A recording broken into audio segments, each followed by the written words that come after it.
Happy Monday. Today we're taking a look at the El Oso 10th anniversary from Warped Cigars. This is the last of the 10th anniversary blends for us to take a look at before year end and see what our top 10 cigars are for 2024. Is this cigar worth it? What's it like? Let's find out together. So a lot has changed in the last 10 days or so.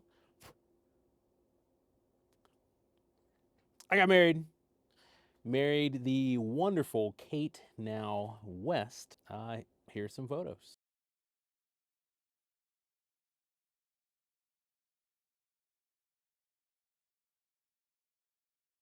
And then it was kind of cold and rainy, so I didn't review a whole lot last week after getting our out of town guests back on the road. But the next 15 days, we've got a whole lot of work to do, not including Christmas, because we've got a lot of cigars to check out before end of year. And I've been excited for this one.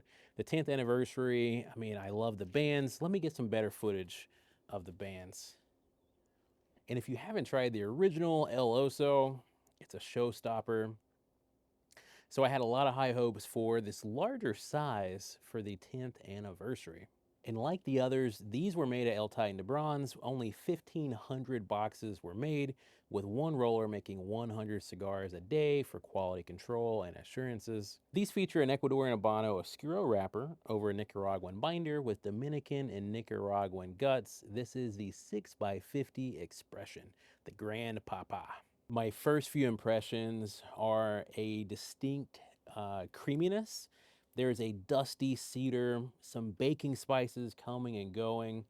It tastes a little bit on the sweeter side, but not overly sweet. Very balanced, very fun expression. There's almost no pepper, no spice to this whatsoever. And burning down just a little bit further here, I'm getting something that reminds me so much of pumpernickel and dried fruit. I'm thinking dried apricots. Could be any myriad of dried fruits. I don't really know. I'm not a dried fruit connoisseur. But the pumpernickel is so enticing and satisfying right now.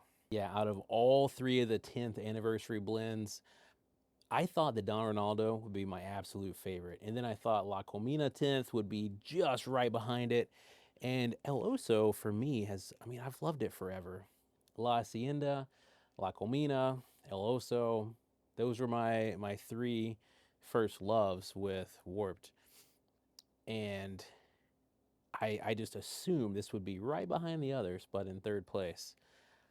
As of right now, I think this is my favorite of the 10th anniversary blends, and I say that now that we're out of stock on El Oso 10th, which hurts my soul just a little bit. If you also like bready cigars, fruity cigars, if you want something with a complete lack of pepper and spice, this one should be a contender. Not only is it a beautiful presentation, but the performance is flawless. The tasting notes are immaculate. Even on a cold day, I do have a little heater underneath the desk just hitting me right on the legs. But even on a very cold, miserable day, this cigar shines. Kyle might have 3 to 5 cigars on my personal top 10 for the year. I will try to be more judicial in the official top 10, but as far as like cigars that blew my socks off, we're talking the Saunter, the Gala Series Moravis, showstopper right here. So many wonderful blends. Cocodrillo, not my personal fave, but a lot of people's personal favorites for the year. Wow. Dropping the ash, pumpernickel, surges. Surges. There's a bit more spice to it now too, and a lot of bit more spice because I wasn't really getting anything but sweeter, warm baking spices in the beginning. Now I'm getting a little bit of heat carried along with it. Not sure what type of pepper that is. We'll call it the pepper family though. Just a good cop out for not being able to discern my different peppercorns. Approaching the halfway point, this cigar has continued to be stellar. Smoke production has been insane.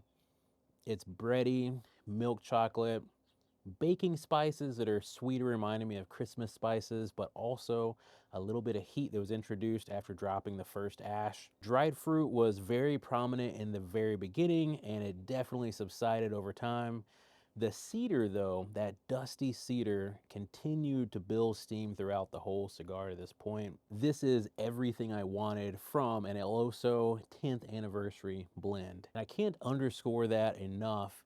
This is exactly what I was hoping for and more. It over-delivered for sure.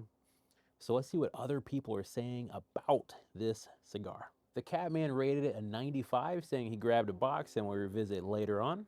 And Charlie from Half Wheel rated it a 70, saying one cigar was plugged, another had a very tight draw, and the third had a draw that was far too open. And Matt, the Cigar Hound Dog, rated it a number 3, satisfying, in a short review. That's it from us, guys. I'm going to continue to enjoy this thing while I edit this video. I hope y'all have a wonderful day.